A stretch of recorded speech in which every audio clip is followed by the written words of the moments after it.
Welcome back to another episode of Whiskey and Wine. You just had me today, and we're going to be diving into the nerdy details about the US and its wine regions and just doing a very vast and kind of quick overview of all of this. So let's go.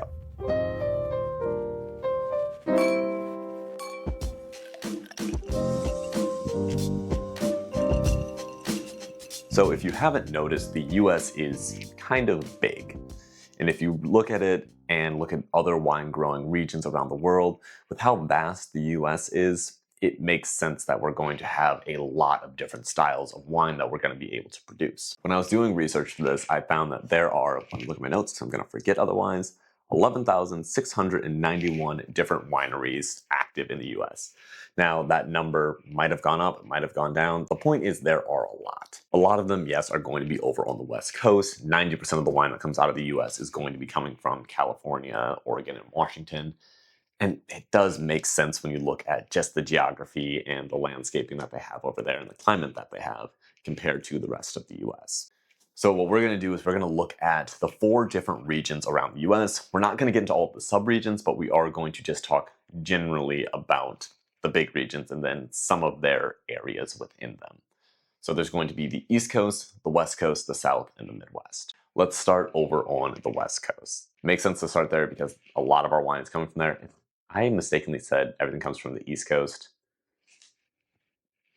I somehow got that flipped. But California, Washington, Oregon, that's what we're talking about right now. So a lot of our wine is going to come from there because it is just going to be a great location to make wine. If you're looking at this because it is the entire coast of the US, you do have to technically split it in half, talk about the northern side and the southern side. So on the northern side, you're going to get a lot of these cooler weather grapes coming out of Washington and Oregon. So things like Pinot Noirs, Chardonnays, and some just really delicate styles of wine. You're not going to find these really big, bold wines coming out of there. It's going to be much more delicate, much softer wines. This is going to be because of that coastal influence, but because there are also mountain ranges over there, once you get on the other side of the mountains, that's where you're going to find some of these maybe a little warmer weather grapes, but not to the extreme of like a Tempranillo or a Syrah. Those are going to be coming from somewhere else. And then as you work your way down into California and go to all of those big regions that everyone knows, that's where you're going to get just your really big, bold, juicy wines from, or your really big, bold Chardonnays from. Now, again, when you look at each of these areas within California, you're going to find some really unique things. There are going to be some that are doing just something completely different from a neighbor, and they're growing the grapes almost exactly the same, but because they make different wine choices, it's going to taste vastly different. I just had a Sonoma-style Chardonnay the other day. Normally, I don't love Chardonnay. This Chardonnay was actually really delicious, and I think we bought 2 bottles of it, maybe. There's a couple coming for sure. But when you get into the nitty-gritty of it, it is going to differ location to location. But generally speaking, what you're going to find once you get to that like southern area of California, or like, I guess, central southern, it's going to be a lot of these bigger, bolder styles of wine typically. Some of the reds that you're going to find here, you're going to notice a lot of these wines we're talking about are going to be red wines because that's just what grows really well and that's what a lot of people know. So you're going to find things like Cabernet Sauvignon, Zinfandels, Syrah, and then for your white, it's typically going to be things like a Chardonnay. But that's going to be the West Coast. Let's go down to the South now. When we're talking about the South, predominantly we're going to be talking about Texas, New Mexico, and Arizona. Now, I wasn't one who knew too much about this right at the get-go, and I did a lot more digging after Marie from Slick Wines did a really nice in-depth talk about this and really sparked my interest into it. There are some really great wines coming out of Texas, coming out of Arizona, coming out of New Mexico. Again, these are going to be warm weather grapes, things like Tempranillo and like Syrah, which for me, I really enjoy those really just drying, warm weather grapes. I love those. So diving into this is really interesting. I didn't necessarily expect that there were going to be some really great wineries down there because if you've ever looked at the US and looked at New Mexico, Arizona, and Texas, it's warm. Like, it is very warm there. Just looking at these temperatures, it is not a temperate location. But if you do it right, you can make some really great wines, which is really the story of the US. If you know what you're doing and you get a good spot, you can make some good wines. Good wines. Goodness.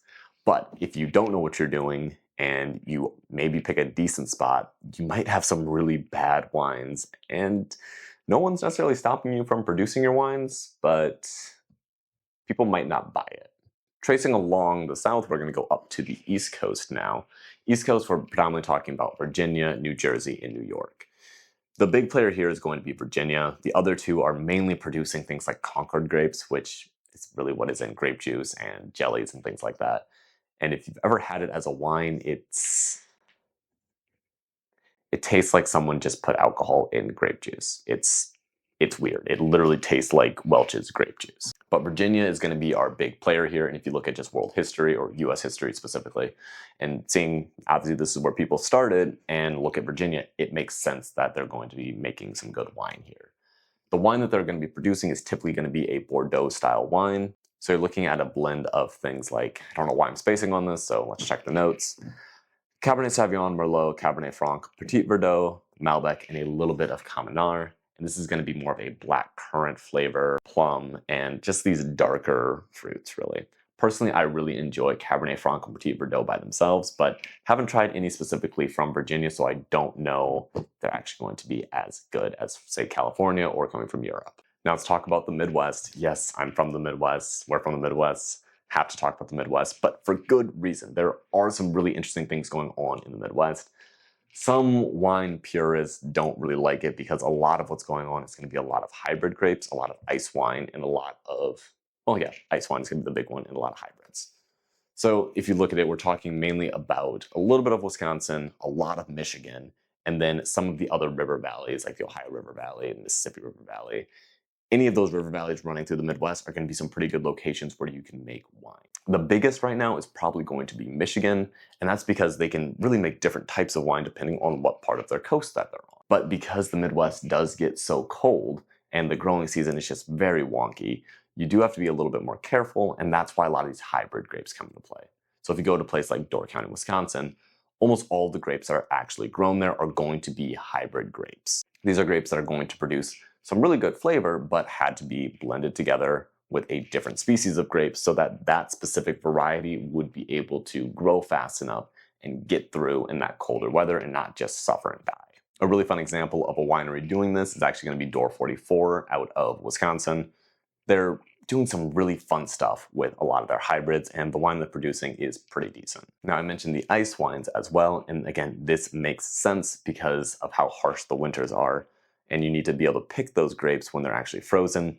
Makes it pretty easy to do that with how cold the Midwest gets. If you take nothing else away from this video, just understand that the US is massive, and depending on which region you're in, which sub-region of that region you're in, it's going to vastly dictate how the wine is going to come out. There are going to be some wines that are just these big, bold, juicy reds. There's going to be some nice, delicate white wines. There's going to be these delicious ice wines. And there's going to be some not so great wines out there as well. So be a little selective when it comes to buying wine if it's from a region that you don't know. That being said, don't be afraid to reach out, branch out, and try something new. You might find a really great Michigan wine. You might find a stellar Texas wine. And always being able to expand your horizons is a good thing when it comes to the world of wine. Cheers, guys. I hope you have a good one.